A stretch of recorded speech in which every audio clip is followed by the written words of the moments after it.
Good morning बच्चों। तो हमने बात कर रहे थे ऑब्जेक्ट के बारे में। तो हमने 4 ऑब्जेक्ट पढ़ा था। पहला ऑब्जेक्ट क्या था बच्चों? पहला ऑब्जेक्ट था आपका टेबल। ठीक है।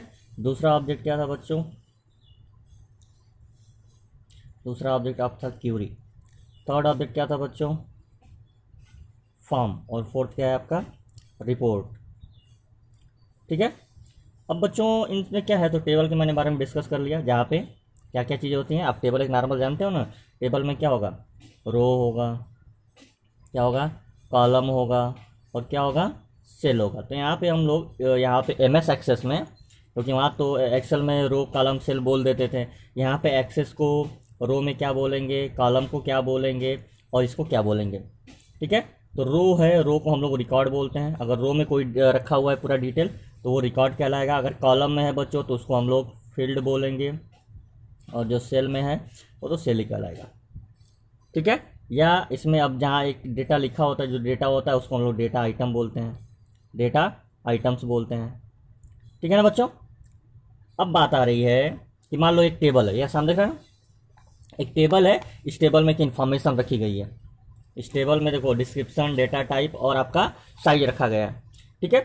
तो एक क्यूरी आती है। क्यूरी का मतलब आपने क्वेश्चन किया कि सर जो टेक्स्ट है, क्यूरी जो टेक्स्ट है उस टेक्स्ट के कितनी साइजेज हम लोग अपलोड कर सकते हैं सिस्टम पे। तो ये आपकी क्यूरी रही ना, ये आपकी क्यूरी रही। तो इसी को बोलते हैं क्यूरीज, यानी कि एक सेक्शन बना होगा। एक जो एम एस एक्सेस में होता है वो एक ऑप्शन बनाता है, एक ऑप्शन बनाता है कि मेरा जो इस टेक्स्ट का साइज कितना होना चाहिए, कितने तक हम लोग लिख सकते हैं उस बॉक्स में। ठीक है। उस टेबल में कितने टेक्स्ट लिख सकते हैं, 400, 500, 600, 700, 800, 900, कितना लिखा जाएगा। ठीक है। तो वो जानने के लिए आपको एक क्यूरी क्रिएट करना पड़ेगा, और वो क्रिएट करके आपको ऑप्शन देते हो ना। कभी कभी नीचे फीडबैक देने के लिए जगह एरिया बॉक्स बना होता है, सेम चीज़ यहाँ पे भी है। तो क्यूरीज क्या है बच्चों? क्यूरीज क्या है बच्चों? क्यूरीज वो चीज़ है जो आप क्वेश्चनिंग करते हो। आप क्या करते हो? क्वेश्चनिंग करते हो। ठीक है। यानी इसको मैंने कल ही बताया था आपको, क्या बोला था? It is a selective output based, यानी कि आपके हिसाब से, जैसे कि आपने कहा कि मुझे टेक्स्ट का पूरा डिटेल जानना है, टेक्स्ट का डिस्क्रिप्शन और सब कुछ जानना है। तो जब आप क्यूरी करोगे तो वो क्या करेगा? वो टेक्स्ट का पूरा डिटेल ला के दे देगा। जैसे आपने क्या किया, आप स्कूल गए। ठीक है। आपके स्कूल के अकाउंट ऑफिस में जाते हो, अकाउंट ऑफिस में बोलते हो कि सर इस बच्चे का नाम यानी एडमिशन 541 है, इसका मुझे पूरा डिटेल चाहिए, कितना ड्यूज बाकी है, कितना फीस जमा हुआ, कितना पेड जमा हुआ है। तो वो क्या करेंगे? वो एम एस एक्सेस में जाएंगे, 541 डालेंगे, तो उनका जो आएगा स्पेशली वो जो डेटा आ रहा है, यानी आपकी क्यूरी के हिसाब से 541 का डिटेल ला के आपको दे दिया, वो हो गई क्यूरी। ठीक है। यानी इसी सेलेक्टिव आउटपुट, यानी आपके कहने पे। ठीक है ना। अब बच्चों बात है फॉर्म की। तो फॉर्म क्या होता है बच्चों? फॉर्म उसे कहते हैं जहां इनपुट आप देते हो, आप अपना रिकॉर्ड भरते हो ना। जैसे आप पहली बार इनरोलमेंट कराने जा रहे हो तो अपना अपना क्या करोगे? नेम, एड्रेस, DOB, ठीक है, फादर नेम, मदर नेम, सब कुछ डिटेल दोगे ना, तो फॉर्म में फिलअप करेंगे। तो वो आपका इनपुट हो गया। क्या होगा बच्चों? इनपुट हो गया। और इनपुट के बेस में बाद में हम लोग क्यूरी करते हैं ना। इस क्यूरी के बच्चे का क्या डिटेल है बताइए, तो क्यूरी हम लोग यहां से निकाल लेते हैं। तो जब तक इनपुट नहीं करोगे तब तक क्यूरी करोगे कहां से? नहीं करोगे। और इस फॉर्म को इनपुट करने के लिए टेबल की जरूरत तो पड़ेगी। फॉर्म में इनपुट करोगे तो फॉर्म बनाने के लिए टेबल की जरूरत पड़ेगी ना, रिक्वायरमेंट तो होगी। ठीक है। चलिए, क्यूरी समझ में आ गया। क्यूरी क्या है? एक सेलेक्टिव आउटपुट है, जो आप जो बोलोगे, जिसका पता लगाना होगा, जिस चीज का पता लगाना होगा, वो जैसे इनपुट करोगे तो वो आपको डिटेल में लाके दे देगा। ठीक है। इसके बाद है फॉर्म इनपुट है, यहाँ पे आप सारी डिटेल अपना भरते हो। रिपोर्ट की बात आई तो जब बेटा आप क्यूरी करते हो तो क्यूरी में जैसे आपने कहा कि 541 का हमें डिटेल चाहिए, तो क्या वो आपको ऐसे माउथ टू माउथ बता देंगे, स्पीक करके बोल देंगे, एक ओरल कम्युनिकेशन करेंगे आपसे? नहीं ना। आपको एक अच्छा सा रिपोर्ट बना करके देंगे, एक लिस्ट बना के, एक स्लिप बना के देंगे आपको कि इस बच्चे का इतना डिटेल है, ये लीजिए। तो वो है आपका रिपोर्ट, एक बेस्ट तरीके से। जैसे ये देखो समझो, ये मेरा रिपोर्ट है। इन्होंने डिस्क्रिप्शन में इस टेक्स्ट का पूरा डिस्क्रिप्शन दे दिया है। ठीक है ना, बात समझ में आ रही ना। तो ये वो चीज़ है, क्लियर है, बात समझ में आ गई। तीन चीज, table, query, form, report. Okay ठीक, गुड। नेक्स्ट हम लोग चलते हैं, फील्ड डेटा टाइप का मतलब क्या होता है। तो देखो बच्चों, जो फॉर्म में बहुत सारे ऑप्शन होते हैं, नेम, ठीक है, आपका फादर नेम, मदर नेम, तो वो सारे फील्ड हैं। उसमें किस टाइप का आप डेटा भर सकते हो। आप टेबल में किस टाइप का डेटा भरोगे, टेक्स्ट भरोगे, नंबर भरोगे, डेट भरोगे, करेंसी भरोगे, यस या नो भरोगे, अटैचमेंट क्या, कोई वीडियो लगाओगे, कोई फाइल लगाओगे, ये सब अटैच करोगे ना। तो ये सब क्या है, ये डेटा है। तो कितने टाइप की डेटा टाइप है, देखो यहाँ देखो, डेटा टाइप टेक्स्ट है, मेमो है, नंबर है, डेट टाइम है, करेंसी है, ऑटो नंबर है, यस नो है, और अटैचमेंट है। अटैचमेंट में video file, image, PDF file जो भी है वो आप करते हो, ठीक है ना। तो ये आपको बता रहा है कि मतलब कि ये जो आपको डेटा टाइप है, उस फील्ड में, उस बॉक्स में, उस टेबल में, उस रिकॉर्ड में, उस रिपोर्ट में क्या भरना चाहते हो, ठीक है, और कितनी उसकी साइज होनी चाहिए, वो एक डिस्क्रिप्शन बॉक्स बना के यहाँ पे दिया है आपको, ठीक है ना। उसका कैसा बिहेवियर, उसका कैसा कैरेक्टर, मतलब कोई पूछ दिया इस, आपने कहा ना, इसमें कहा कि सर इस फील्ड में, नेम वाले फील्ड में कितना बड़ा नाम लिख सकते हैं, उसका कुछ होना चाहिए रेंज ना, ठीक है। या आप ऐसे धमाल, क्या देखो, एक मूवी थी, आपने देखा ना धमाल मूवी, जो पहली वाली थी सीरीज में, उसमें एक का नाम रहता है अपना, तमिल तमिल में अपना नेम बताता है, उसका नेम इतना लार्ज हो जाता है। अब बताओ, उसका अगर नाम इसमें लिखे अपने फील्ड में, तो उसका नाम आ पाएगा, क्यों, क्योंकि यहाँ देखो बाउंडेशन लिखा है, अप टू 255 कैरेक्टर, ठीक है, यानी कि उसकी लेटर्स की बात हो रही है, एक एक लेटर 2 to 5 लेटर के आसपास में ही लिख पाओगे, उससे ज्यादा नहीं लिख पाओगे। अब बताओ, उसका नाम तो इससे भी ज्यादा था। आपको याद होगा मूवी अगर देखोगे तब, ठीक है ना। तो वही चीज है, तो टेक्स्ट की बात हो रही है, ठीक है, ध्यान से देखिएगा। जैसे कि यहाँ पे बात हो रहा था, हम लोग यहाँ पढ़ लेते हैं, we know that database table consist a number of field, बहुत सारे फील्ड्स होते हैं, बहुत सारे कॉलम होते हैं, रो होते हैं। Every field has the sum property define the character and behaviour. Her field में बच्चों क्या होता है, नेम, स्टूडेंट, एड्रेस, ऐसे कुछ चीजें लगाई होती हैं, और उसमें हमको यह पता चलता है कि अगर मुझको एड्रेस जाना है तो इस फील्ड में जाना पड़ेगा, किसी का नेम जानना है तो इस फील्ड में जाना पड़ेगा, एडमिशन नंबर जानना है तो उस फील्ड में जाना पड़ेगा। जैसे यहाँ पे हमको डेटा टाइप जानना है तो इस फील्ड में आना है, डिस्क्रिप्शन जानना है तो ये फील्ड में आना है, ठीक है, साइज जानना है तो ये फील्ड में जाना है, ठीक है।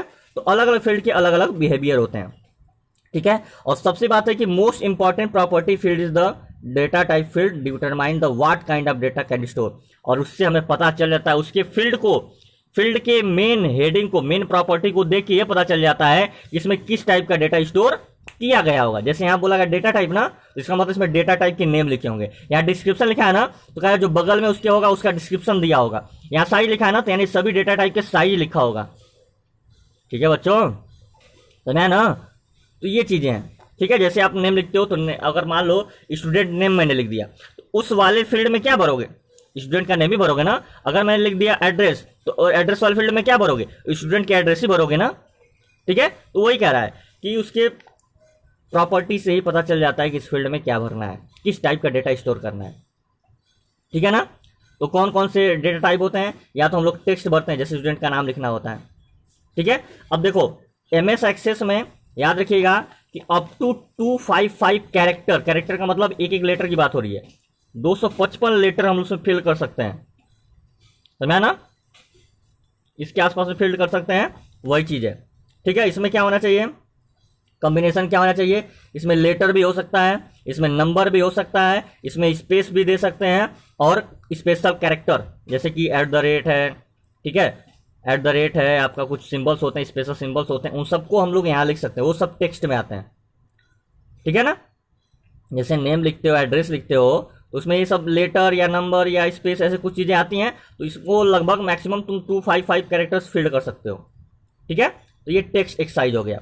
दूसरा है बच्चों मेमो क्या होता है, मेमो एक टेक्सचुअल मैसेज होता है, एक कमेंट होता है, एक नोट होता है। जैसे तुमको बोलना है सर मेरी एक क्यूरी है, तो क्यूरी में तो एक कैरेक्टर तो लिखोगे नहीं ना बच्चों, क्यूरी में एक लाइन लिख के दोगे ना, एक लाइन लिख के दोगे ना, लिखोगे कि सर मुझे जानना है मेरा ड्यूज कितना है, ठीक है, तो लिखोगे dues of the 541 student, 5 admission number 541, तो ये आपका नोट हो गया। मतलब एक लॉन्ग टेक्सुअल मैसेज है, एक पूरा आपने मेमो, एक पूरा जैसे आप ग्रामर में पढ़ते हो, एप्लीकेशन लिखते हो, ठीक है, तो एक समझो की तरफ से वही मेमो है। आपने एक डिटेल में इन्फॉर्मेशन लिखा और उसको कमेंट कर, जैसे कोई कहा कि इस पर कमेंट कर, जैसे आप यूट्यूब चलाते हो, यूट्यूब पे कमेंट करते हो ना, तो कमेंट में एक नोट लिखते हो सिंपल सा, तो वही चीज़ है मेमो, ठीक है। अब मेमो में कितना हम लोग लिख सकते हैं, मेमो वाले सेक्शन में कितना लिख सकते हैं हम लोग, 65,535 कैरेक्टर लिख सकते हैं, इतने लेटर्स हम लोग लिख सकते हैं, ठीक है। नेक्स्ट है बच्चों नंबर। हम नंबर वाले फील्ड में क्या करेंगे, जान तो जाहिर सी बात है, नंबर वाले फील्ड में जैसे हमको सैलरी भरना होता है, किसी का एडमिशन नंबर भरना होता है, ठीक है, ये सब जब चीज़ें भरनी होती हैं, ठीक है, या कॉस्ट या प्राइस या आपको जो भी चीज़ भरनी होती है तो नंबर भरते हो। तो नंबर कितने आप भर सकते हो, लगभग नंबर की साइज 8 बाइट होनी चाहिए। अब बेटा साइज के बारे में बाद में बात करेंगे, बाइट, बीट, MB ये सब सुना, GB, TB ये सब साइज होती हैं, आप पिछले क्लासेस में पढ़े होगे, ठीक है ना। चलिए इसके बाद हम लोग आते हैं डेट और टाइम हमको फील्ड करना होता है, तो डेट और टाइम का भी साइज 8 बाइट होना चाहिए, ठीक है। डेट और टाइम क्यों क्यों फील्ड करते हैं, डेट ऑफ बर्थ जैसे फिल करना होगा, डेट ऑफ बर्थ फिल करते हो ना, या जैसे आपने पहले जब ज्वाइन किया उसका डेट भरना होता है, ठीक है, ऐसे बहुत सारे डेट होते हैं। जब आप डेट और टाइम भरते हो तो उसका भी साइज 8 बाइट होना चाहिए। करेंसी, करेंसी में देखते हो ना, डॉलर, रुपीज, ठीक है, डॉलर, रुपीज ये सब है ना, ये सब सिंबल होते हैं और ये सब करेंसी होती है, अलग अलग कंट्री की अलग अलग करेंसी होती है, ठीक है। धर्म क्या होता है, साउथ क्या बोलते हैं,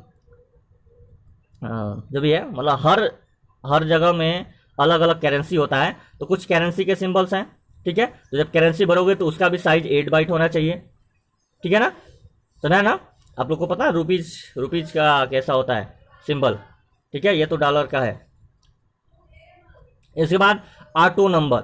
अच्छा ऑटो नंबर क्या होता है बच्चों, ऑटो नंबर एक सीरियल नंबर होता है, ये ऑटोमेटिकली जनरेट होता है किसी चीज़ के लिए ऑटोमेटिक जनरेटेड नंबर होता है, ठीक है। और उस नंबर पे एक रिकॉर्ड होता है, जैसे आप पहले आपको याद होगा, आज आप डिश टीवी रिचार्ज करते हो तो एक कार्ड आता है, उस कार्ड पे लिखा होता है सीरियल नंबर, ठीक है। तो सीरियल नंबर में क्या होता है, जैसे आप आपका आधार कार्ड बना है ना, तो आधार कार्ड का एक नंबर है ना, आधार कार्ड का नंबर है ना, तो वो नंबर क्या है, वो नंबर क्या है बच्चों, वो नंबर ही ऑटो नंबर कहलाएगा। या जैसे देखते हो ना कैप्चा आता है, कैप्चा फिलअप करता है ना तो जनरेटेड एक नंबर आ जाता है, OTP होता है ना, OTP वो होता है, एक नंबर होता है, तो उसको फिल्ड करने के लिए उसका भी साइज 8 बाइट का होता है, ठीक है, तो वो ऑटो नंबर में आ जाता है, ठीक है ना। एक ऐसा सीरियल नंबर जो तुरंत जनरेट होता है, उसको हमको फिल करना होता है। आगे तुम्हारा, अब कभी कभी हमारा डेटा टाइप लॉजिकली हो जाता है, जहाँ पे हमको आंसर यस और नो में देना पड़ता है, ठीक है। तो जब आप यस और नो में दोगे, ट्रू और फॉल्स में दोगे, जब गलत सही की बात करोगे तो वहां भी उसकी साइज 4 बाइट होनी चाहिए, ठीक है, क्लियर है। इसके बाद है अटैचमेंट, ये सब MS एक्सेस की बात हो रही है और कहीं नहीं, MS एक्सेस की बात हो रही है। अटैचमेंट में आप इमेज लगाते हो, PDF फाइल लगाते हो, ठीक है, उसमें अटैच करके देते हो। जब इमेज और PDF फाइल अटैच करोगे तो उसकी भी साइज 4 बाइट होनी चाहिए, ठीक है, MS एक्सेस की बात हो रही है। तो ये बच्चों एक डिस्क्रिप्शन था, एक डिटेल था जिसमें आपको बताया गया था, ठीक है ना। अब एक रिमेंबर में बात बोला गया है, हाइपरलिंक। हाइपरलिंक क्या होता है बच्चों, अगर आप क्लास 7th में HTML पढ़े होगे तो आपको हाइपरलिंक पता होगा। तो MS एक्सेल में भी, ठीक है, हाइपरलिंक एक डेटा टाइप है, ठीक है, एक स्पेशल डेटा टाइप है जिसको हम लोग यूज करते हैं। जैसे हमें ईमेल आईडी लिखना होगा, ठीक है, तो ईमेल आईडी, जाहिर सी बात, ईमेल आईडी पे जब क्लिक करेंगे तो हमको ईमेल खुल जाना चाहिए, ठीक है ना। तो एक हाइपरलिंक भी एक डेटा टाइप है MS एक्सेस में, जहां पे हम लोग इसका यूज क्या करते हैं, ईमेल एड्रेस लगाने के लिए, ठीक है। जब ईमेल एड्रेस लिखेंगे तो ईमेल एड्रेस पे जैसे क्लिक करोगे आप चले जाओगे ईमेल वाले बॉक्स पे, ठीक है, आउटलुक वाले सॉफ्टवेयर पे चले जाओगे। तो ये वो चीज़ कह रहा है कि हम हाइपरलिंक क्रिएट कर सकते हैं, ठीक है बच्चों, आज समझ में आ रही है ना। हाइपरलिंक तो पढ़े ही हो 7th में HTML का, ओके गुड, ठीक है। नेक्स्ट है एक्टिविटी। तो बच्चों आप एक्टिविटी कल इसको होमवर्क में करके लाओगे, ठीक है। तो कल हम लोग बात करेंगे फील्ड प्रॉपर्टी की, कि फाइल की साइज कैसा होना चाहिए, कैप्शन कैसे बदलते हैं, डिफॉल्ट कैसे बदलते हैं, और रिक्वायर्ड कैसे होता है, ये सारी चीज़ें हम लोग कल पढ़ेंगे, ठीक है बच्चों। आज के लिए ही इतना, ये आपका होमवर्क है, इसको करके और PDF फाइल बना करके सेंड कर दीजिएगा अपने ग्रुप में, ओके बाय बाय।